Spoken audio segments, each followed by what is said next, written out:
السلام عليكم ورحمة الله وبركاته. إن الحمد لله نحمده ونستعينه ونستغفره ونعوذ بالله من شرور أنفسنا ومن سيئات أعمالنا. من يهده الله فلا مضل له ومن يضلله فلا هادي له. وأشهد أن لا إله إلا الله وحده لا شريك له وأشهد أن محمدا عبده ورسوله أما بعد. அளவிலா அருளாளனும் நிகரிலா பேரன்புடையவனுமாகிய எல்லாம் வல்ல அல்லாஹுவின் திருப்பெயரால் ஆரம்பம் செய்கிறேன். அன்பிற்குரிய சகோதரர்களே, தாய்மார்களே, சகோதரிகளே, அல்லாஹ்வுடைய மாபெரும் கிருபையினால் இஸ்லாத்தின் பார்வையில் பிரமத கலாச்சாரம் என்ற தலைப்பில் அல்லாஹும் அல்லாஹ்வுடைய தூதரும் கூறிய பல்வேறு செய்திகளை நாம் பார்த்து வருகின்றோம். பிரமத கலாச்சாரத்தை பின்பற்றுவது என்று சொன்னால் நாம் முதலாவதாக அவர்களுக்குரிய வணக்க வழிபாடுகளிலும் நம்பிக்கைகளிலும் அவர்களுக்கு நாம் ஒத்து போய்விட்டோம் என்று சொன்னால் நாம் அவருடைய கலாச்சாரத்தை பின்பற்றியவர்களாக கருதப்படுவோம். இரண்டாவது அடிப்படை, இஸ்லாத்துக்கு எதிரானவருடைய திருவிழாக்களை கொண்டாடுவது அவர்களை நாம் பின்பற்றுவதாக கருதப்படும். அடுத்து மூன்றாவது அடிப்படையை நாம் பார்க்கவிருக்கின்றோம். இணை வைப்பாளர்களுக்கு மட்டுமே உரித்தான தோற்ற வெளிப்பாடுகள், அது நாம் அவங்களுக்கு என்ன செய்யக்கூடாது, ஒத்து போகக்கூடாது. அவர்கள் மதம் சார்ந்து சில ஆடைகளை அணிவார்கள், மதம் சார்ந்து சில நிறங்களை என்ன செய்வார்கள், அவர்கள் முக்கியத்துவப்படுத்துவார்கள். மதம் சார்ந்து சில தோற்றங்களை அவர்கள் என்ன செய்வாங்க, வெளிப்படுத்துவாங்க. அது போன்ற தோற்றங்கள்ல, ஆடைகள்ல நாம் என்ன செஞ்சிடக்கூடாது, அவர்களுக்கு ஒப்பாகி விடக்கூடாது. அத நபிகள் நாயகம் ஸல்லல்லாஹு அலைஹி வஸல்லம் சொல்லி காட்டுறாங்க. இன்றைக்கு அதிகமான இஸ்லாமியர்கள் கடைபிடிக்க தவறிய ஒரு முக்கியமான ஒரு கடமை என்ன சொன்னோம்னா, நபிகள் நாயகம் சொல்லி காட்டுறாங்க. சஹீஹுல் புகாரில 5892வது செய்தியாக பதிவு செய்யப்பட்டிருக்கிறது. இப்னு உமர் ரலியல்லாஹு அன்ஹு அறிவிக்கிறார்கள், ஹாலிஃபுல் முஷ்ரிகீன், இணை வைப்பாளர்களுக்கு நீங்கள் மாறு செய்யுங்கள். வஃபிருல் லிஹா, தாடியை நீங்கள் பரிபூர்ணமாக வையுங்கள். வஅஃபு ஷவாரி, மீசையை நீங்கள் என்ன செய்யுங்கள், ஒட்ட நறுக்குங்கள் என்று நபிகள் நாயகம் ஸல்லல்லாஹு அலைஹி வஸல்லம் அவங்க சொல்லி காட்டுறாங்க. அப்ப முஸ்லிம்களுக்கும் இணை வைப்பாளர்களுக்கும் உள்ள மிக முக்கியமான தோற்ற வெளிப்பாடுகள்ல முக்கியமான விஷயம், முஸ்லிம்களாகிய நாம் தாடியை என்ன செய்ய வேண்டும், பரிபூர்ணமாக வைக்க வேண்டும், மீசையை ஒட்ட நறுக்க வேண்டும். சில மதங்கள்ல பார்க்கலாம், அவங்க என்ன செஞ்சிருப்பாங்க, அவங்களுக்குரிய மதத்துடைய அடையாளமாக நல்ல பெரிய கடா மீசையா என்ன செஞ்சிருப்பாங்க, வச்சிருப்பாங்க. நம்ம முஸ்லிம்கள்லையும் சிலரை தெரியாமல் தங்களை பெரிய பயில்வானாக வீரனாக காட்டிக் கொள்வதற்காண்டி அவங்களுடைய கலாச்சாரங்கள் என்ன செய்வாங்க, பின்பற்றுவாங்க. அப்ப இந்த விஷயத்துல முஸ்லிம்களுடைய அடையாளம் என்ன, அவர்கள் தாடியை பரிபூர்ணமாக வைக்க வேண்டும், மீசையை ஒட்ட நறுக்க வேண்டும் என்று நபிகள் நாயகம் என்ன செய்றாங்க, சொல்லி காட்டுறாங்க. அப்போ சஹீஹ் முஸ்லிம்ல பதிவு செய்யப்பட்டிருக்கிறது. அபூ ஹுரைரா ரலியல்லாஹு அன்ஹு அறிவிக்கிறாங்க, ஜுஸ்ஸு ஷவாரி வ அத்ஃபுல் லிஹா, நீங்கள் மீசையை ஒட்ட நறுக்குங்கள், தாடியை நீங்கள் பரிபூர்ணமாக வையுங்கள். ஹாலிஃபுல் மஜூஸ், நெருப்பு வணங்கிகளுக்கு என்ன செய்யுங்கள், மாறு செய்யுங்கள். நெருப்பு வணங்கிகளுடைய கலாச்சாரம் என்ன, தாடியை நல்ல மழுக்க என்ன செய்வாங்க, எடுத்து விடுவார்கள். நம்முடைய மார்க்கத்துல தாடியை மலிப்பது ஹராம். அதுக்கு பகரமா அவங்க என்ன செய்வாங்கன்னா, மீசையை என்ன செய்வாங்க, நல்ல பெரிய மீசையா என்ன செய்வார்கள், வைப்பார்கள். அப்ப இது நெருப்பு வணங்கலுடைய கலாச்சாரம். அந்த மாதிரி கலாச்சாரம் நீங்க என்ன செய்யாதீங்க, பின்பற்றாதீர்கள் என்று நபிகள் நாயகம் ஸல்லல்லாஹு அலைஹி வஸல்லம் சொல்லி காட்டுறாங்க. இதை நாம ரொம்ப கவனமாக எச்சரிக்கையாக இருக்க வேண்டும். இன்றைக்கு இஸ்லாமிய சமுதாயம் அதிகமான முஸ்லிம்கள் இதுல ஒரு போதிய கவனம் நாம் என்ன செய்வதில்லை, செலுத்துவதில்லை. இது ஒரு விஷயம். அடுத்ததாக நபிகள் நாயகம் ஸல்லல்லாஹு அலைஹி வஸல்லம் அவர்கள் இணை வைப்பாளர்களுக்குரிய தோற்ற வெளிப்பாடுகள் தங்களிடம் வந்துவிடக் கூடாது என்பது ரொம்ப கவனமா செஞ்சிருக்கிறாங்க, இருந்திருக்கிறாங்க. சஹீஹுல் புகாரில 3558வது செய்தியாக பதிவு செய்யப்பட்டிருக்கிறது.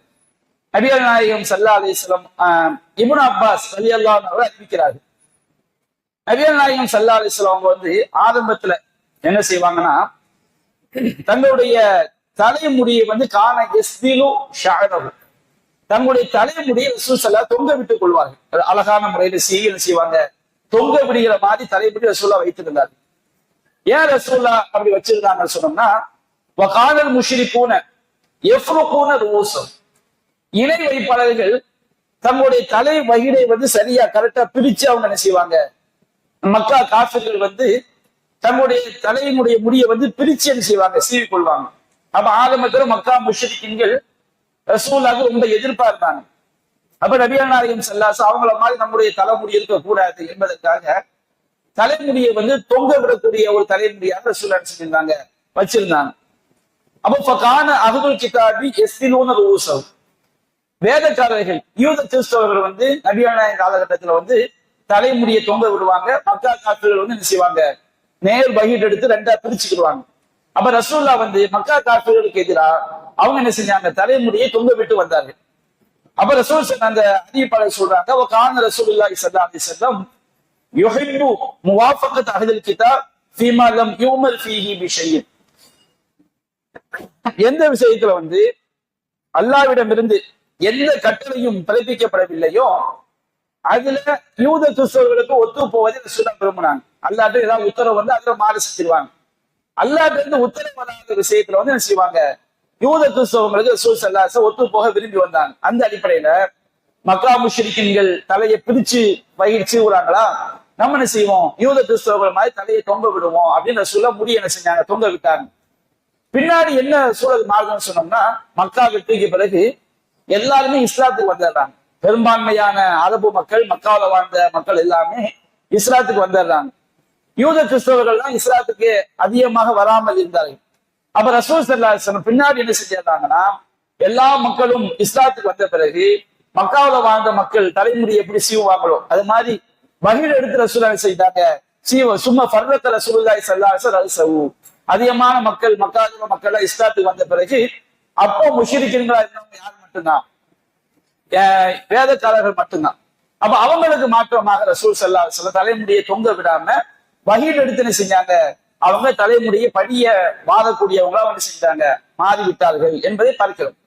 அப்ப நபிகள் நாயகம் ஸல்லல்லாஹு அலைஹி வஸல்லம் அவங்க சாதாரணமாக கூட பிற மக்களுடைய கலாச்சாரம், நமக்கு எதிரானவங்களுடைய கலாச்சாரம் நம்ம கிட்ட வந்துடக்கூடாது என்பதுல வந்து ரொம்ப கவனமா இருந்திருக்கிறாங்க. அதே மாதிரி அல்லாஹ் ரப்பல் ஆலமீன் பெண்களுக்கு சொல்லி காட்டுறான்.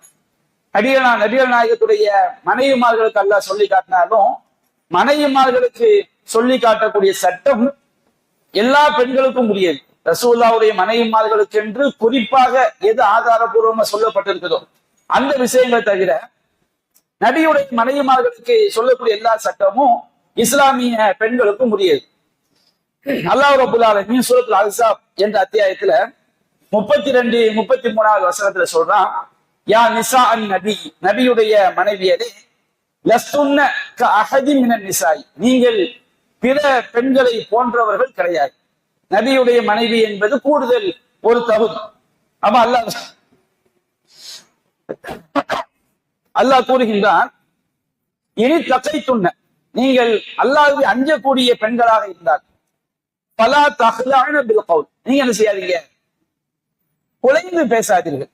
அந்நிய ஆண்கள்கிட்ட வந்து ஒரு கணவன்கிட்ட பேசுற மாதிரி, அண்ணன் தம்பிகிட்ட பேசுற மாதிரி, வாப்பா கிட்ட பேசுற மாதிரி, பெரியாப்பா சின்னாப்பா கிட்ட பேசுற மாதிரி, தாய் மாமா கிட்ட பேசுற மாதிரி குலைந்து என்ன செய்யக்கூடாது, அந்நிய ஆண்கள்கிட்ட வந்து நீங்கள் குலைந்து பேசாதீர்கள்.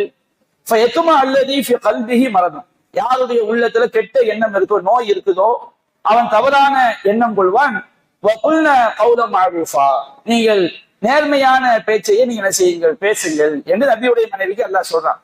நபியுடைய மனைவிமார்களுக்கு மட்டும் கிடையாது, எல்லா பெண்களுக்கும் உரிய ஒரு சட்டம் தான். அந்நிய ஆண்கள்கிட்ட பேசும்போது பேச்சுல என்ன செய்யக்கூடாது, குலைவை காட்டக்கூடாது. குலைவையோ நளினத்தையோ காட்டும் போது தவறான எண்ணம் உள்ளவன் என்ன செய்வான், உள்ளத்துல வந்து கெட்ட எண்ணம் முதல்ல உள்ளங்கள் என்ன செஞ்சிடும், ஏற்படும். அடுத்து அல்லாஹ் சொல்றான், உங்கள் வீடுகளிலேயே நீங்கள் தங்கியிருங்கள். வலா தபர்ரஜ்ன தபர்ருஜல் ஜாஹிலியத்தில் ஊலா. அறியாமை காலத்துல உள்ள பெண்கள் எப்படி தங்களை அலங்கரித்துக் கொண்டு வீதிகள்ல தேவையில்லாம சுற்றி திரிவார்களோ, தங்களுடைய அலங்காரத்தை எல்லாரையும் எல்லோரும் பார்க்க வேண்டும் என்பதற்கு என்ன செய்வாங்க, ஜாகிலியா காலத்துல மக்கா முஷ்ரிக்கீன்களுடைய பெண்கள் எல்லாம் தங்களை ஒய்யாரமாக அலங்கரித்துக் கொண்டு வீதிகள் என்ன செய்வாங்க, அப்படியே சுற்றி திரிவார்கள். பர்தா முறை என்ன செய்ய மாட்டாங்க, பேண மாட்டாங்க, முக்காடு போட மாட்டாங்க. தங்களை எல்லாரும் என்ன செய்ய வேண்டும், பார்க்க வேண்டும், ரசிக்க வேண்டும் என்ற அடிப்படையில அவங்க சுற்றி திரிவார்கள். அது போன்று நீங்கள் என்ன செய்யாதீர்கள், சுற்றி திரியாதீர்கள்.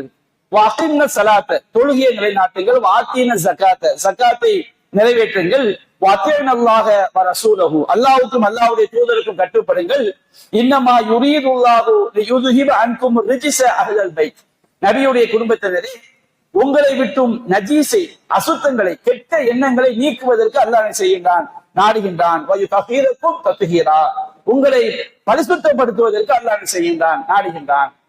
இன்றைக்கு இஸ்லாமிய சமுதாயத்துல இந்த பண்பாடு ரொம்ப அதிகமாக, யூத நசாராக்களுடைய பண்பாடு, முஷ்ரிக்களுடைய பண்பாடு இஸ்லாமிய பெண்களுக்கு மத்தியில சர்வ சாதாரணமாக வந்திருப்பதை நம்ம என்ன செய்யறோம், பார்க்கிறோம். என்ன பண்பாடு, தங்களை அலங்கரித்துக் கொண்டு சுற்றி திரியக்கூடிய ஒரு கலாச்சாரம். ஒரு பெண்ணு வீட்டை விட்டு தேவைக்காக ஒரு காய்கறி கடைக்கு போறதோ, ஒரு ஆஸ்பத்திரிக்கு போறதோ, ஒரு தேவைக்காக ஒரு ஜவுளி எடுக்க போறதோ தப்பு கிடையாது. ஆனால் இஸ்லாமிய பெண்கள் தேவையில்லாமல் அவங்க சுற்றி திரியக்கூடாது. அது வீட்டை விட்டு வெளியே வர்றாங்களா, முறையான முக்காடு அணிந்து தங்களுடைய அலங்காரங்களை வெளிப்படுத்தாத வகையில் அவங்க செய்யணும், வெளியே வரணும். ஆனா இன்றைக்கு அந்த நிலைமை இருக்கிறதா? நம்ம தெருக்களுக்குள்ள நடமாடும் பொழுது அது போன்ற ஒரு ஒழுக்க மாண்புகளை இஸ்லாமிய சமுதாயத்துல பார்க்க முடியாதான்னு சொன்னால் அதிகமா நம்ம என்ன செய்யல, பார்க்க முடியல. நம்ம சமுதாயம் ரொம்ப ஒரு மோசமான ஒரு நிலையை நோக்கித்தான் போய்கொண்டிருக்கிறது. நபிகள் நாயகம் ஸல்லல்லாஹு அலைஹி வஸல்லம் சொன்னாங்க, ஐயுமா இம்ராத்தி இஸ்தஅதரத் ஃபமர்ரத் அலா கௌமின் லியஜிது மின் ரீஹிஹா ஃபஹிய ஜானியா, எந்த ஒரு பெண் நறுமணம் பூசிக்கொண்டு, பெண்கள் நறுமணம் பூசுறது தப்பு கிடையாது. ஆனால் அந்த நறுமணம் எப்படி இருக்க வேண்டும், அவங்க உடம்புல இருந்து வரக்கூடிய துர்வாடையை அகற்றக்கூடிய வகையில தான் இருக்கணும். மற்றவங்களை ஈர்க்கிற மாதிரி இருக்கக்கூடாது. ஈர்க்கிற மாதிரி நறுமணத்தை வீட்டுக்குள்ள செஞ்சுக்கலாம், எவ்வளவு நாள் பூசிக்கொள்ளலாம். அப்ப எந்த ஒரு பெண்ணுடைய உள்ளத்துல நாம நறுமணம் பூசிட்டு போகும்போது பிற ஆண்கள் தன்னை திரும்பி பார்க்க வேண்டும் என்ற எண்ணத்துல ஒரு பெண் நறுமணம் பூசிக்கொண்டால் அவளும் ஒரு விபச்சாரி, நபிகள் நாயகம் சொன்னாங்க. அப்படின்னா என்ன அர்த்தம், விபச்சாரத்துல பெரிய தண்டனைக்குரிய குற்றம் இருக்குது. எந்த செயல்கள் எல்லாம் உள்ளத்துல கெட்ட எண்ணங்களை, உள்ளத்துல கெட்ட நோய் இருக்கு என்று வெளிப்படுத்தக்கூடிய காரியங்களையும் இஸ்லாம் விபச்சாரம் சொல்லி காட்டுது. அந்நிய, அதாவது கண் செய்யக்கூடிய விபச்சாரம் ஹராமானவற்றை பார்ப்பது, அது சின்ன பாவம் தான். ஆனா ஹராமானதை பார்க்கும் பொழுது அது பெரிய பாவத்தை கொண்டு போய் தள்ளியது. அப்ப இஸ்லாம் அந்த சிறு பாவத்தை விபச்சாரம் என்ற பெயரா சொல்லி காட்டுது. சினல் லிசான் அல் மன்திக், நாவு செய்யக்கூடிய விபச்சாரம் பேசுவது. கல்பு இந்த ரெண்டும் வச்சுக்கிடுங்க, நம்ம உள்ளத்தை அல்லாஹ்க்கு பயந்து பரிசுத்தமாக நாம் வைத்திருக்கவில்லை என்று சொன்னால், உள்ளம் கெட்டு விட்டது என்று சொன்னால் அவனுடைய உள்ளம் சரியான ஒரு உள்ளமா செய்யாது, இருக்காது. அப்போ உள்ளம் என்பது தவறான எண்ணங்களை சொல்லும். இறுதியில் அல்லாஹ் யாருக்கு வழிகேட்ட நாடிட்டானோ அவங்க பெரும்பாவங்களை என்ன செஞ்சிருவாங்க, விழுந்துருவாங்க. அப்ப இஸ்லாம் எல்லாவற்றையுமே என்ன செய்கிறது, தடுக்கிறது. நீங்க பள்ளி வாசலுக்கு வர்றீங்களா, அதுக்கு குறிப்பா இஷா தொழுகைக்கு வர்றீங்களா, நறுமணம் பூசிக்கொண்டு வரவே கூடாது. இன்னைக்கு அந்த ஒழுக்கங்களை பார்க்க முடியலையே. சில அதிகமான பெண்கள் மார்க்கத்துடைய சட்டங்களை தெரியாம இருக்கிறாங்க. பள்ளிவாசலுக்கு, அது குறிப்பா பள்ளிவாசலுக்கு வரும்போது நறுமணம் பூசாம வருவது சிறந்தது. அதிலும் குறிப்பாக இஷா தொழுகைக்கு வரும் பொழுது, இந்த மாதிரி இரவு தொழுகைக்கு வரும் பொழுது நறுமணத்தை பூசவே கூடாது. பெண்களுக்கு தடை. பள்ளிக்குள்ள வரும்போது நறுமணம் பூசுவது தடையாக என்ன செய்யுது, இருக்குது. எத்தனை பேர் அந்த சட்டங்களை தெரிந்திருக்கிறோம்? தெரிந்தும் அதை பின்பற்றக்கூடியவர்கள் எத்தனை பேர்? சாதாரண வீதிகள்ல பிள்ளைங்க, பள்ளிக்கூடம் படிக்கக்கூடிய பிள்ளைங்க கடந்து போகும்போது நறுமணத்தை அள்ளி தெளித்து கொண்டு போகக்கூடிய காட்சியத்தை நம்ம என்ன செய்யறோம், பார்க்கணும். அவங்க ஒரு 10 அடி 4 அடி, ஒரு 10 மீட்டர் போனா கூட நறுமணம் வீசக்கூடிய ஒரு நிலை தான் இன்றைக்கு பெண்களுக்கு மத்தியில் இருப்பதை பார்க்கிறோம். இது என்னன்னு கேட்கிறீங்க சொன்னா, இது கண்டிப்பாக உள்ளத்துல நோய் இருக்கு என்பதற்குரிய ஒரு அடையாளம். ஏன்னா அல்லாஹ் அப்படின்னு சொல்லி காட்டுறான். எந்த பெண் வந்து வீதிகள்ல சுற்றி திரிய ஆரம்பிக்க, தேவையில்லாம தெருக்கள்ல சுற்றி திரிய ஆரம்பிக்கிறாங்களோ கண்டிப்பாக அவங்களுடைய உள்ளம் பரிசுத்தமான உள்ளமா செய்யாது, இருக்காது. அலங்கரித்து கொண்டு இஸ்லாமிய ஒழுக்க மாண்புகளை பேணாமல் அலங்காரங்களை வெளிப்படுத்தி கொண்டு ஒரு பெண்ணு தேவையில்லாம சுற்றி திரிய ஆரம்பித்தால் கண்டிப்பாக ஜாகிலியத்துடைய அறியாமை கால ஒரு பண்பாடு அது. இறைவன் நம்முடைய உள்ளத்தை எப்படி பரிசுத்தமான உள்ளமாக வைக்க நாடுகிறானோ அந்த எண்ணத்தை என்ன செஞ்சிடும், ஷைத்தான் வந்து நம்ம உள்ளத்துல புகுந்து தவறான எண்ணங்களை போட்டு வழிகெடுக்கக்கூடிய காரியத்தை என்ன செய்து விடுவான். அப்ப இது ஒரு முக்கியமான விஷயம். பெண்கள் வந்து பர்தா அணியாத பெண்கள், மார்க்கத்துடைய சட்டங்களை மீறக்கூடிய பெண்கள், உடை விஷயத்துல இஸ்லாம் என்ன ஒழுக்க மாண்புகளை சொல்லி காட்டுதோ அந்த உடை நாகரிகத்தை பேணாத பெண்கள் இஸ்லாத்துக்கு எதிரான கலாச்சாரத்தை என்ன செய்யறாங்க, பின்பற்றுறாங்க. நபிகள் நாயகம் ஸல்லல்லாஹு அலைஹி வஸல்லம் அவங்க சொல்லி காட்டினாங்க, ரெண்டு சாரார், அந்த ரெண்டு சாராரும் நரகத்துடைய அடித்தட்டில் இருப்பார்கள். நரகத்துடைய அடித்தட்டு, நயவஞ்சகர்கள் தான் இன்னல் முனாஃபிகீன ஃபி தர்கில் அஸ்ஃபலி மினன் நார். நயவஞ்சகர்கள் நரகத்துடைய அடித்தட்டில் இருப்பார்கள். அது மாதிரி நரகத்துடைய அடித்தட்டுல ரெண்டு சாரார் இருப்பாங்க. ஒரு சாரார் யாருன்னு சொன்னோம்னா, நபிகள் நாயகம் காலத்துல அவங்க தோன்றல, பின்னாடி தோன்றுவாங்கன்னு சொல்லி இருக்கிறாங்க. தோன்றி விட்டார்களா, இனிமேல் தோன்றுவார்களா என்பது அல்லாஹ் ஆளும். அவங்களுடைய தன்மை என்ன, தங்களுடைய கைகளில் வந்து சாட்டையை வைத்துக் கொண்டு மனிதர்களை என்ன செய்வார்கள், அடிப்பார்கள். இப்படி ஒரு கூட்டம் உலகத்துல தோன்றும். அவங்க நரகத்துடைய அடித்தட்டில் இருப்பார்கள். இன்னொரு சாரார் யார், பெண்கள்.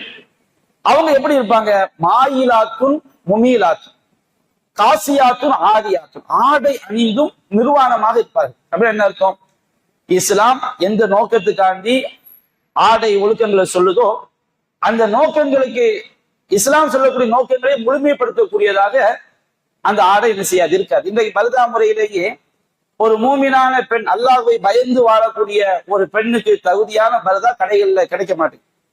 கடைகள்ல வந்து ஒரு மூமினான பெண்ணு, எனக்கு இப்படிதான் ஒரு பர்தா வேணும் போய் கேட்டா வச்சுக்கிடுங்க, நீங்க என்ன அந்த காலத்துல இருக்கிறீங்க, என்ன கேட்டுக்கிட்டு இருக்கிறீங்க, இப்படிதான் சொல்லக்கூடிய நிலைமை இன்றைக்கு கடைகள்ல இருக்குன்னா இஸ்லாமிய சமுதாயம் எவ்வளவு பெரிய ஒரு பேராபத்தை நோக்கி சென்று கொண்டிருக்குன்னு பாருங்க. பர்தா சிஸ்டம் என்பது அதற்குரிய நோக்கத்தை தாண்டி இன்றைக்கு பர்தாவே எப்படி மாறிடுச்சு, ஒரு கவர்ச்சியாக மாறக்கூடிய காலகட்டத்துல நம்ம வாழ்ந்து கொண்டிருக்கிறோம். அப்போ நபிகள் நாயகம் சொன்னாங்க, ஆடை அணிந்தும் நிர்வாணிகளாக என்ன செய்வார்கள், இருப்பார்கள். மாயிலாத்துன் முமீலாத்துன், அவர்கள் தங்களையும் அலங்கரித்துக் கொண்டு பிற ஆண்களையும் சாய்க்கக்கூடிய வகையில் செல்வார்கள். இந்த மாதிரி பெண்கள், இந்த 4 அடையாளங்களுமே பெரும்பாலும் நம்ம நாடுகள்ல, நம்ம ஊர்கள்ல வந்துருச்சு. ஒரு அடையாளம் மட்டும் ரொம்ப கம்மியா இருக்கு, வளைகுடா நாடுகள்லாம் என்ன செய்யலாம், பார்க்கலாம். ரூஸ் உன்ன அசினிமத்துல் புகுத், அவங்க தலையை பார்த்தோம்னா ஒட்டக திமிழ் மாதிரி இருக்கு. சாதாரணமா முடிய பின்னி கட்டினா கொண்டு போட்டா பெரிய தெரியாது. இவங்க என்ன செய்வாங்க, அந்த கொண்டையை பெருசா கட்டி அதுக்கு மேல எதையா சுத்தி ஒட்டக திமிழ் மாதிரி என்ன செய்வாங்க, 2 தலை மாதிரி வச்சுக்கிட்டு முக்கார மூடிக்கிட்டு வருவாங்க. அப்ப இந்த மாதிரி பெண்கள் சொர்க்கத்தின் நறுமணத்தை கூட நுகர முடியாது, நரகத்துடைய அடித்தட்டில் இருப்பார்கள் நபிகள் நாயகம் சொல்லி காட்டுறாங்க. அப்ப இந்த விஷயத்தை நபிகள் நாயகம் சொன்னாங்களா இல்லையா, நீங்க வந்து உங்களுக்கு முன்பாந்தங்களுடைய கலாச்சாரத்தை ஜானுக்கு ஜான் முகத்துக்கு மூலம் பின்பற்றுவீர்கள் என்பது இந்த விஷயத்திலும் இஸ்லாமிய பெண்கள் விஷயத்துல உண்மையா இருப்பதை பார்க்கிறோம். அல்லாஹ் ரப்பல் ஆலமீன் யாருக்கு நேர்படியை நாடுறானோ அவங்களை தவிர. அதே போன்று காவி ஆடை இருக்கு பாருங்க. காவி ஆடை என்பது நபிகள் நாயகம் காலத்துல இருந்து இன்னைக்கு வரைக்கும் குஃபார்களுக்குரிய பிரத்யோகமான ஆடை. சஹீஹ் முஸ்லிம்ல பதிவு செய்யப்பட்டிருக்கு. அப்துல்லா இப்னு அம்ர் இப்னு ஆஸ் ரலியல்லாஹு அன்ஹு அறிவிக்கிறாங்க, ரஆ ரசூலுல்லாஹி ஸல்லல்லாஹு அலைஹி வஸல்லம் அலைய சௌபைனி முஅஸ்ஸரைனி, நபிகள் நாயகம் ஸல்லல்லாஹு அலைஹி வஸல்லம் என் மீது 2 காவி ஆடைகளை பார்த்தார்கள். கீழே வேட்டியை உடுத்திருக்கிறாரு, துண்டையும் காவி துண்டை போட்டிருக்காரு. அப்ப நபிகள் நாயகம் சொன்னாங்க, இன்ன ஹாதிஹி மின் சியாபில் குஃபார் ஃபலா தல்பஸ்ஹா, இது காஃபிர்களுக்குரிய ஆடை. அவங்க தங்களுடைய மத அடையாளமாக அவங்களுக்குரிய ஒரு வெளிப்பாடாகத்தான் அணிவாங்க. பொதுவான ஆடையான செய்ய மாட்டாங்க, அணிய மாட்டாங்க. அவங்களுக்கே உரிய தோற்ற வெளிப்பாடு ஒரு ஆடை. அப்ப இந்த மாதிரி இது காஃபிர்களுடைய ஆடை, இதை நீ என்ன செய்யாது, அணியாது ரசூலுல்லாஹ் செஞ்சிருக்கிறாங்க, தடுத்து இருக்கிறாங்க. அப்ப யோசிச்சு பாருங்க, கிறிஸ்தவர்களுக்கு வந்து 2 ஆடை இருக்கு. ஒண்ணு வந்து மத ரீதியிலான ஒரு ஆடை, இன்னொன்னு வந்து பொதுவான ஒரு ஆடை. கிறிஸ்தவ பாதிரியார் என்ன செய்வாங்க, அவங்க ஒரு விதமான ஆடையை போட்டிருப்பாங்க. இடுப்புல வந்து ஒரு வாதகம் என்ன செஞ்சிருப்பாங்க, கட்டி இருப்பாங்க. அது மாதிரி நம்ம ஆடை அணியலாம்னா என்ன செய்யக்கூடாது, ஆடை என்ன செய்யக்கூடாது, அணியக்கூடாது. அவங்க பிற மக்கள் தங்களுடைய மத அடையாளமாக மதத்திற்குரிய குறிப்பான ஆடைகளாக எதை அணிகிறாங்களோ அது போன்ற ஆடைகளை நாம் அணிந்தோம் என்று சொன்னால் அது பிற மத கலாச்சாரமா செய்யப்படும், கருதப்படும். அதே நேரத்துல அவங்க வந்து தங்களுடைய மத அடையாளமா கருதாம பொதுவாக ஆடைகள் அணிகிறாங்க வச்சுக்கிடுங்க. அந்த மாதிரி ஆடைகள் நம்ம மார்க்கத்துல தடை இல்லை என்று சொன்னால் நம்ம என்ன செஞ்சுக்கலாம், அணிந்து கொள்ளலாம். உதாரணமாக இப்போ இலங்கையில உள்ள பெண்கள், கேரளாவில் உள்ள பெண்கள்லாம் ஆடை அணியக்கூடிய முறையை பார்த்திருக்கும். அவங்க என்ன செய்வாங்க, தங்களுடைய மேல வந்து நம்ம பெண்கள் முக்காடு போட்டா அது கீழே வரைக்கும் என்ன செய்ய மறைச்சும். கேரளாவில் உள்ள முஸ்லீம் அல்லா பெண்களை பார்த்தீங்கன்னா அந்த மாதிரி ஒரு ஒழுக்கம் என்ன செய்யாது, இருக்காது. இலங்கையில உள்ள முஸ்லீம் அல்லாத பெண்களை பார்த்தீங்கன்னா அந்த மாதிரி ஒழுக்கம் இருக்காது. அப்ப இந்த ஆடை தடையான்னு கேட்டா இது தடை. ஏன், இஸ்லாம் சொல்லக்கூடிய ஒழுக்க மாண்புகளுக்கு எதிரான செய்தி இருக்குது. அதே போன்று நபிகள் நாயகம் ஸல்லல்லாஹு அலைஹி வஸல்லம் வந்து நஹா அனில் கஸர், ரசூல் ஸல்லல்லாஹு அலைஹி வஸல்லம் கஸர் செய்வதை விட்டு தடுத்தார்கள். கஸர்னா என்ன, நம்ம முடி வெட்டுறோம் வச்சுக்கிடுங்க. முடிய வந்து நாம ஒண்ணு தலை ஃபுல்லா என்ன செய்யலாம், வெட்டிக்கலாம், எல்லா இடத்துலயும் முடிய வெட்டிக்கலாம், அல்லது மொட்டை அடிக்கலாம். இதை விட்டுட்டு என்ன செய்வாங்கன்னு சொன்னோம்னா கொஞ்சம் முடிய வச்சுக்கிட்டு இங்க ஃபுல்லா என்ன செஞ்சிருவாங்க, முடிய எடுத்துருவாங்க. அது இங்க ஃபுல்லா முடிய எடுத்துருவாங்க, இங்க ஃபுல்லா முடிய மலிச்சிருவாங்க. ஒண்ணு தலை ஃபுல்லா வெட்டிக்கலாம், அல்லது மொத்தமா மொட்டை அடிக்கலாம். அதை விட்டு விட்டு ஒரு பகுதியில் மலித்து ஒரு பகுதியில் முடி வைத்தது என்பது ரசூல் ஸல்லல்லாஹு அலைஹி வஸல்லம் தடுத்த கலாச்சாரம். இன்றைக்கு சினிமாவுல நடிகர் என்று சொல்லக்கூடிய கூத்தாடிகள் எல்லாம் இந்த மாதிரி ஒரு கெட்டப்ல வருவாங்களா? இஸ்லாமிய சமுதாய இளைஞர்கள்ட்ட அதிகமான பட்ட அந்த கலாச்சாரத்தை நம்ம செய்ய முடியுது, பார்க்க முடியுது. கசவை முறையில முடி வைக்கிறது. திடீர்னு பார்த்தா இங்க மட்டும் மலிச்சிருப்பான், இங்க ஃபுல்லா முடி இருக்கும். இதாண்ட இங்க மட்டும் ஏன்டா மலிச்சிருக்கிற, எவனோ காசு என்ன செஞ்சிருப்பான். பின்னாடி மட்டும் ஃபுல்லா மலிச்சிருவாங்க. சுத்துக்கும் ஃபுல்லா என்ன செஞ்சிருது, முடிய மலிச்சுங்கிற மட்டும் என்ன செய்யறது, முடி வைக்கிறது.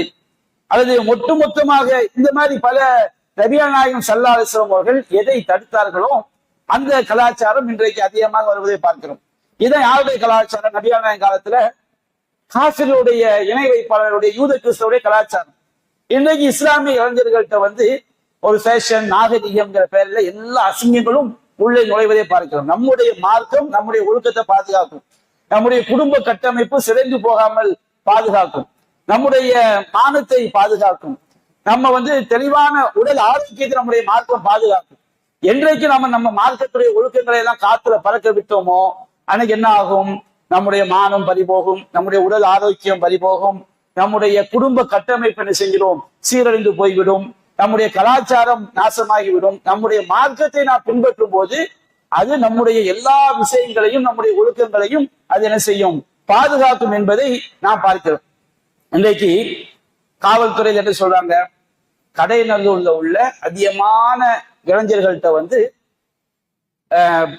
மது போதை அதிகமாக முஸ்லிம் இளைஞர்கள் தான் பாதிக்கப்படுறாங்க. அவங்க மேல வழக்கு பதிவு செய்யப்படுகிறது. அப்ப இதெல்லாம் ஏன் வருது, மார்க்கத்தை தெரியாதனாலதான் வருது. எங்கேயாவது ஒரு ரயில்வே தண்டவாளத்துக்கிட்ட போயிட்டு அங்க போயிட்டு அதிகமா அதுல என்ன சொல்றாங்கன்னு சொன்னோம்னா, பணக்காரங்களுடைய பிள்ளைங்க எவன்லாம் ஒரு 12 வயசு பையனை 15 வயசு பையனை பிடிக்கிறாங்க, கையில கஞ்சா இருக்கு, அவன் யாராம் பார்த்தா வாப்ப வெளிநாட்டுல இருக்கிறாரு, வீட்டுல அம்மா மட்டும் இருக்கிறாங்க, 1 லட்சம் ரூபாய் பைக் செஞ்சிருக்கிறாங்க, வாங்கி கொடுத்துருக்கிறாங்க. ஒத்தே ஒரு புள்ள, அது 2 புள்ள. அந்த புள்ள வந்து போதைக்கு அடிமையா போய் நாசமா போனான்.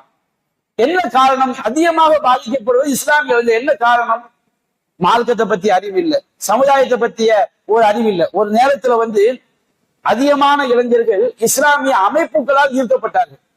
ஒருத்தன் கேட்டா இந்த அமைப்பு இந்த அமைப்பும்பாங்க. அந்த அமைப்புகள்ல கொள்கை ரீதியா சில மாறுபாடுகள் இருந்தாலும் தண்ணி அடிக்க விட மாட்டாங்க. அமைப்பு ரீதியா அவங்களை சேர்ந்த அமைப்புகள் வந்து பக்குவப்படுத்துறாங்க. நம்ம எல்லாம் சின்ன வயசுல இருந்து நான் தொகுதிக்க மாதிரி நம்ம இருந்துகிட்டு இருந்தோம், தமுமுகவுல இருந்தோம், அடுத்து ஜாக்கு அப்படின்னு பல அமைப்புகள் ஒரு அமைப்பு ரீதியா வந்துகிட்டு இருந்தோம். அப்ப இந்த அமைப்புகள் என்ன செஞ்சதுன்னு சொன்னோம்னா ஓரளவு தர்பியத்து கொடுத்தாங்க. அல்ல சில கொள்கை ரீதியா பல தவறான கருத்துக்கள் இருக்கலாம், ஆனால் வாழ்க்கை ரீதியா தர்பியத்து இருந்துச்சு. ஆனா இன்றைக்கு இளைஞர்களுடைய நிலைமை என்ன, எல்லாரும் தருதலையாக இருக்கக்கூடிய நிலைமை தான். அன்றைய காலத்துல உள்ள இளைஞர்கள் எப்படி ஒரு ஏதாவது ஒன்று சேர்ந்து அவங்க இளமை பருவத்தை கழித்தானோ அந்த அமைப்புகள் அவங்கள பாதுகாத்துச்சோ அந்த மாதிரி ஒரு நிலைமை இன்னைக்கு இல்லை. இன்னைக்கு என்ன பேரு, ஏதாவது எங்கேயாவது ஒரு ஓரஞ்சாலத்துல நிக்கிறது, தண்டவாளத்துல போய் நிக்கிறது, ஒரு குளத்துக்குள்ள போய் நிக்கிறது, அந்த பம்பு செட்டுக்குள்ள போய் நிக்கிறது, எங்கேயாவது செல்போன்ல கேம் வச்சு விளையாடுறது, அதுல பேட்டை தெரு சண்டை. இந்த சமுதாயம் எங்க போய்கிட்டு இருக்கு பாருங்க. பேட்டையில இருந்து ஒரு குரூப் அடிக்க வர்றாங்க, இங்க இருந்து ஒரு குரூப் அங்க அடிக்க போறாங்க. என்னடா செல்போன் கேம்ல அவங்களுக்கு என்னது பிரச்சனை? அப்ப இப்படி சமுதாயம் சீரழிந்து போகக்கூடிய பல்வேறு நிலைமைகள் நம்ம பார்க்கிறோம். இதுக்கெல்லாம் என்ன காரணம்? மார்க்க அறிவு இல்லாதது, குரானை பற்றிய மார்க்க கல்வியை அதிகமான இளைஞர்கள் பெறாதது, அதே போன்று பள்ளிக்கூடங்களை படிக்கக்கூடிய, அதிலும் குறிப்பாக 6ஆம் கிளாஸ்ல இருந்து காலேஜ் வரைக்கும் படிக்கக்கூடிய பெண் குழந்தைகள், ஆண் பிள்ளைகள், இவங்க எல்லாம் மார்க்க கல்வியில கவனம் செலுத்தாம இருக்கிறதா எவ்வளவு பெரிய பாதிப்புகளுக்கு காரணமா இருப்பதை பார்க்கிறோம். அதே போன்று நபிகள் நாயகம் ஸல்லல்லாஹு சொன்னாங்க, சஹீஹுல் புகாரில 3462வது செய்தியா பதிவு செய்யப்பட்டது. நபிகள் நாயகம் சொன்னார்கள், இன்னல் யஹூத வன் நஸாரா லா யஸ்பகூன், யூதர்களும் கிறிஸ்தவர்களும் தங்களுடைய நரைமுடிகளுக்கு சாயம் பூச மாட்டார்கள். ஃபஹாலிஃபூஹும், நீங்கள் அவர்களுக்கு மாறு செய்யுங்கள். இந்த நரைமுடிகளுக்கு சாயம் பூசுதல் என்பது இது கட்டாயம் கிடையாது. சாயம் பூசுனா நல்லது. ஒருவர் சாயம் பூசாம வெல்ல முடியாவே விடுறாங்க வச்சுக்கிறீங்க, அது பிழை கிடையாது. என்ன காரணம்? நபிகள் நாயகம் ஸல்லல்லாஹு அலைஹி வஸல்லம் சாயம் பூசி இருந்திருக்கிறாங்க, பூசாமல் இருந்திருக்கிறாங்க. அப்ப நபிகள் நாயகம் ஸல்லல்லாஹு அலைஹி வஸல்லம் ஒரு விஷயத்துல அவங்க கட்டாயப்படுத்தல, யாரும் என்ன செய்ய முடியாது, கட்டாயப்படுத்த முடியாது. தாடி அப்படி கிடையாது. தாடி வைக்காம இருக்கிறது மார்க்கத்துல அனுமதி கிடையாது. ஆனா சாயம் பூசாம இருக்கிறது மார்க்கத்துல அனுமதி இருக்கு. எப்படி அனுமதி இருக்குது? சஹீஹுல் புகாரில 5894வது செய்தியாக பார்க்கிறோம். அனஸ் ரலியல்லாஹு அவங்கள்ட்ட முகமது இப்னு சீரின் என்பவர் கேட்கின்றார், சஅல்து அனஸன் ஹலபன் நபி ஸல்லல்லாஹு அலைஹி வஸல்லம், நபிகள் நாயகம் ஸல்லல்லாஹு அலைஹி வஸல்லம் சாயம் பூசி இருக்கிறாங்களா, நரை முடிக்கு வெள்ளை முடிக்கு அவங்க சாயம் பூசி இருக்கிறாங்களா, டை அடிச்சிருக்கிறாங்களா அப்படின்னு கேட்கும்போது அவங்க சொல்றாங்க, லம் யபுலு அஷ்ஷைப இல்லா கலீலா, நபிகள் நாயகம் ஸல்லல்லாஹு அலைஹி வஸல்லம் ரொம்ப கம்மியா தான் நிறைய முடி இருந்துச்சு, அவங்க மௌத்தாவர வரைக்கும் ரொம்ப கம்மியா தான் நிறைய முடி இருந்துச்சு. அப்போ அனஸ் ரலியல்லாஹு அவங்க பார்த்த வரைக்கும் நபிகள் நாயகம் ஸல்லல்லாஹு அலைஹி வஸல்லம் அவர்கள் அவங்க சாயம் பூசினது இல்லை அப்படிங்கிற தகவல் நமக்கு தெரியுது. அதே போன்று சஹீஹுல் புகாரில 5895வது செய்தி, அதே செய்தி. அனஸ் ரலியல்லாஹு அவங்கள்ட்ட கேட்கப்பட்ட ரசூலா சாயம் பூசுவாங்களா, நிறைய முடிக்கு வெள்ளை முடிக்கு டை அடிப்பாங்கன்னா கேட்கும்போது, இன்னஹு லம் யபுலு மா யஃலிப், அவங்க சாயம் பூசுற அளவுக்கு அவங்களுக்கு என்ன இல்லை, நிறைய முடிகள் இல்ல அப்படின்னு செய்யறாங்க. அனஸ் ரலியல்லாஹு சொல்லி காட்டுறாங்க. அதே போன்று இதே கருத்து புகாரில 4209வது, அபூதாவுத் 4209வது செய்தியாகவும் என்ன செய்யப்பட்டிருக்கு, பதிவு செய்யப்பட்டது. ஆனா உம்மு சலமா ரலியல்லாஹு அவங்க அறிவிக்கிறாங்க, புகாரில 5897வது செய்தியாக பதிவு செய்யப்பட்டது. உம்மு சலமா ரலியல்லாஹு அவங்க ரசூலுல்லாஹ் மௌத்தாகும் போது அவங்களுடைய சில முடிகளை பாதுகாத்து வச்சிருந்தாங்க, ரசூலுல்லாஹ்வுடைய முடிகள். அப்போ உஸ்மான் இப்னு அப்துல்லா இப்னு மௌஹிப் என்பவர் சொல்றாரு, தகல்து அலா உம்மி சலமா, நான் உம்மு சலமா ரலியல்லாஹு அன்ஹா கிட்ட அவங்க வீட்டுக்கு போன ரசூலுல்லாஹ்வுடைய மனைவி, ஃபஅக்ரஜத் இலைனா ஷஅரம் மின் ஷஅரி நபி ஸல்லல்லாஹு அலைஹி வஸல்லம், ரசூலுல்லாஹ்வுடைய முடிகள்ல இருந்து ஒரு முடி அவங்க என்ன செஞ்சாங்க, எடுத்து காட்டினாங்க. அது எப்படி இருந்துச்சுன்னா மஹ்லூபன், அது சாயம் பூசப்பட்டதாக இருந்தது. அப்ப ரசூல் ஸல்லல்லாஹு அலைஹி வஸல்லம் அவர்கள் சாயம் பூசாமல் இருந்திருக்கிறாங்க, சாயம் பூசியும் இருந்திருக்கிறாங்க. அதே போன்று சஹீஹுல் புகாரில 5898வது செய்தியா வருகிறது, உம்மு சலமா ரலியல்லாஹு அவங்க இப்னு மௌஹப் என்பவருக்கு காட்டுறாங்க, ரசூலுல்லாஹ் மௌத்துக்கு பிறகு. அதத்துஹு ஷஅரன் நபி ஸல்லல்லாஹு அலைஹி வஸல்லம் அஹ்மர், நபிகள் நாயகம் ஸல்லல்லாஹு அலைஹி வஸல்லம் முடியை காட்டுறாங்க. அதுல சாயம் பூசி அது எப்படி எந்த கலர்ல இருக்குது, சிகப்பு கலர்ல உள்ள முடி என்ன செஞ்சாங்க காட்டினாங்க. அப்ப நபிகள் நாயகம் ஸல்லல்லாஹு அலைஹி வஸல்லம் சாயம் பூசி இருக்கிறாங்க, அந்த முடி அந்த சாயம் என்ன கலர்ல இருந்திருக்கு, சிகப்பு கலரில் இருந்தது என்பதை நம்ம என்ன செய்யணும் பார்க்கிறோம். அதே போன்று அபூதாவுத் நசாயில 4208வது செய்தியாக பதிவு செய்யப்பட்டிருக்கிறது. அபூ ரிம்சா ரலியல்லாஹு அன்ஹு அவங்க அறிவிக்கிறாங்க, அதைத்து நபி ஸல்லல்லாஹு அலைஹி வஸல்லம், நான் நபிகள் நாயகம் ஸல்லல்லாஹு அலைஹி வஸல்லம் அவரிடம் வரும்போது தன்னுடைய மகனோட அபூ ரிம்சா ரலியல்லாஹு அன்ஹு வர்றாங்க. அப்ப ரசூலுல்லாஹ் கேட்கிறாங்க, மன் ஹாதா, உங்களோட இருக்கிற அந்த பையன் யாருன்னு கேட்கிறாங்க. அப்போ அவங்க சொன்னாங்க, இப்னி, என்னுடைய மகன் அப்படிங்கிறாங்க. அடுத்து அவங்க அந்த அபூ ரிம்சா ரலியல்லாஹு அன்ஹு சொல்றாங்க, வகான கத் லதஹ லிஹியத்தஹு பில் ஹின்னா. நபிகள் நாயகம் ஸல்லல்லாஹு அலைஹி வஸல்லம் அவர்கள் தன்னுடைய தாடிக்கு மருதாணியை வைத்து செய்திருந்தார்கள், சாயம் பூசி இருந்தார்கள் அப்படிங்கிற செய்தியை பார்க்கிறோம். அதே மாதிரி நசாயில 5083வது செய்தியாக பதிவு செய்யப்பட்டிருக்கிறது. அபூ ரிம்சா ரலியல்லாஹு அன்ஹு அறிவிக்கிறாங்க, அத்தைத்து அன வ அபி அந்நபி ஸல்லல்லாஹு அலைஹி வஸல்லம், நானும் என்னுடைய தந்தையும் நபிகள் நாயகத்திடம் வந்தோம்.